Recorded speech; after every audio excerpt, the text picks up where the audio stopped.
আলেমদের সামনে সে বলেছিল কোরআনেও ভুল আছে। আপনারা দেখবেন তার আলোচনায় সেই দিন কিন্তু আমি কমেন্টস করেছিলাম আলেমদের, সেই দিন আমি সালমানের উপর রহমানকে কমেন্টস করি নাই। আজকে এই দরবেশ বাবারা কোথায়? আজকে এই সম্পদ তাদের কোথায় নিয়ে গেছে? আজকে তাকে দেখুন, আজকেও যারা পরিচালনা বিভিন্ন ধরনের যে যেখানে থাকবেন এ থেকে শিক্ষা নেন, না হইলে জনগণ কিন্তু জানে কিভাবে এইগুলি নামাইতে হয়। আফেল মাহমুদ সাহেব, আপনি এইখানে ছিলেন ট্রেনিং এর স্যার, এই ট্রেনিং এর স্যার কিভাবে আপনার বেতন ছিল ৬০,০০০ টাকা, আপনি ১ বছর আসতে পারেন নাই, বেতন ৩ লাখ।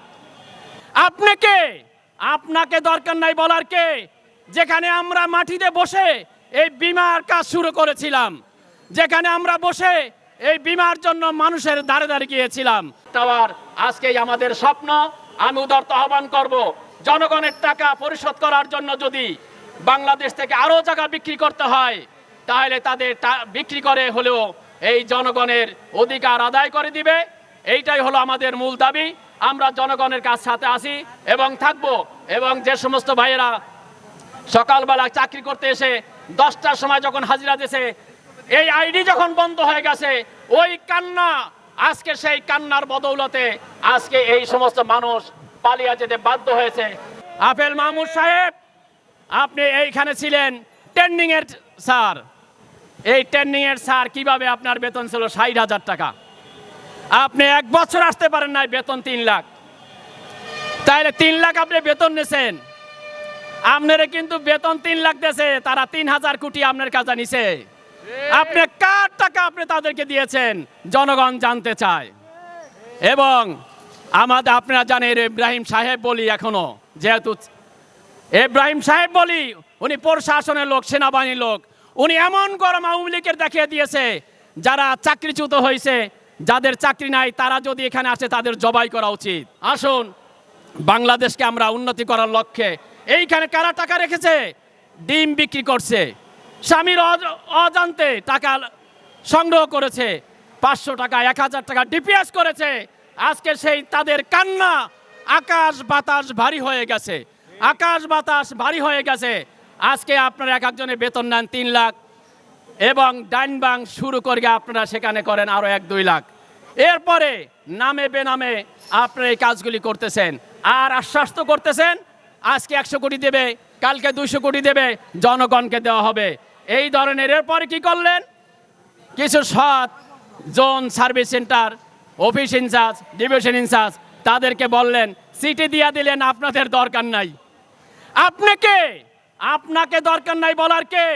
যেখানে আমরা মাটিতে বসে এই বিমার কাজ শুরু করেছিলাম, যেখানে আমরা বসে এই বিমার জন্য মানুষের দ্বারে দ্বারে গিয়েছিলাম, যেখানে মানুষ বিশ্বাস করতো না বিমা, আজকে সেই ফারিস্ট শুধু বাংলাদেশে তার সুনাম অর্জন করছে না, বিশ্বের বিভিন্ন রাষ্ট্র থেকে সুনাম অর্জন করেছে। আজকে যারা ফারিস্টের স্যাররা যখন যাইতো, ব্যাংকের এমডিরাও সম্মান করত, ব্যাংকের চেয়ারম্যানরাও সম্মান করত। এত টাকা ফারিস্ট কিভাবে ইনকাম করে? সেই সময় কিন্তু স্যাররা বলেছিল ফারিস্টের একটা ব্যাংক আছে, সেটা হইল সৎ যোগ্য নেতৃত্ব দেওয়ার মতন অফিসার। এই ন্যায় নীতিবান অফিসার হওয়ার কারণে ফারিস্টের সুনাম, ফারিস্টের সম্পদ আজকে এত বৃদ্ধি হয়েছে। আসুন, সময় এসেছে কাঁধে কাঁধ মিলিয়ে অসৎ মানুষের বিরুদ্ধে দাঁড়িয়ে অসহায় মানুষের সহযোগিতার লক্ষ্যে আমাদের এই আওয়াজ। মুসলমান হিসাবে নিজেকে পরিচয় দেয়া সে কিন্তু বলেছিল, ওই দিন থেকে আমি দোয়া করেছিলাম আলেমদের সামনে, সে বলেছিল কোরআনেও ভুল আছে। আপনারা দেখবেন তার আলোচনায় সেই দিন কিন্তু আমি কমেন্টস করেছিলাম আলেমদের, সেই দিন আমি সালমানের উপর রহমানকে কমেন্টস করি নাই, আলেমদের কমেন্টস করেছিলাম। তোমাদের মতন এই পাউচাটা আলেমদের কিয়ামতের ময়দানে আল্লাহর আসামির কাঠগড়ায় তোমাদের জবাব দিতে হবে। কারণ হলো ওই ধরনের কিছু আলেম নামের জালেমরা, ওলামায়ে সু, এরা আলেম হতে পারে না।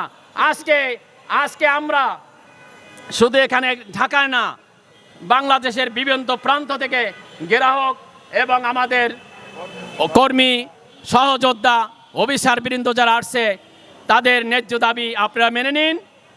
আমি হাজিরা দিতে পারি নাই, কি কারণে আমার কোনো সমস্যা হলো কিনা, সেই দিন কলিজা ফেটে গেছে। আমার একটা অফিসার এই মুহূর্তে নেমে যাবে, সে জানে না তার চাকরি কেন চাইতেছে। হেড অফিস থেকে আইডি বন্ধ করে দিছে, তার হাজিরা হয় না। একটা মুরগিও যদি আমরা জবাই দেই, জবাইয়ের আগে তাকে একটু পানি খাওয়াই নেই, একটা সুযোগ দেওয়া হয়। কিন্তু এরা এমন জুলুম করছে এই মানুষদের উপর যাদেরকে সুযোগ দেওয়া হয় নাই। সে যখন বাসায় গেছে, স্ত্রী জিজ্ঞাসা করছে এত তাড়াতাড়ি কেন আসলা, কোনো বাসা নেই। সন্তান জিজ্ঞাসা করতেছে বাবা কেন আসলা, বাসা নাই। পরের দিন অফিসে আসে না, কেন যাবে না, ভাষা নাই। কারণ ভাষা কেড়ে নিয়েছে এই সমস্ত জালেম দরবেশ বাবারা।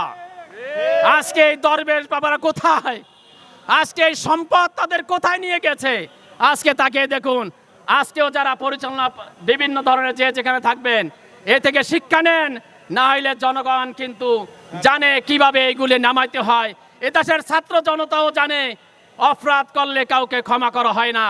আজকে আমরাও আপনাদের সকলকে বলতে চাই, জনগণের অধিকার ফিরিয়ে দিন। অসহায় মানুষের ডিম বেচা টাকা, মুরগি বেচা টাকা, স্বামীর অগোচরে জমানো টাকা, যে টাকা রেখে আজকে সে বৎসরের পর ঘুরতেছে, তার লোক নাই, তার লোক নাই। এটা কি ইসলাম? আমরা যখন 20 বছর দায়িত্ব পালন করছি, আসেন একটা লোককে নিয়ে আনেন আমাদের বিরুদ্ধে। এখানে যারা আছে কারো বিরুদ্ধে কোনো অভিযোগ আছে কিনা, যে সে কোনো তার আত্মীয় দেখছে কিনা, দেখে নাই। কেন আপনারা দেখতেছেন? এবং বাইরের লোক যদি আনতে যায়, সেখানে তাকে টাকা উস্কর দিতে হয়, পিয়ন পর্যন্ত ঘুষ দিতে হয়, ফাইল লড়ে না।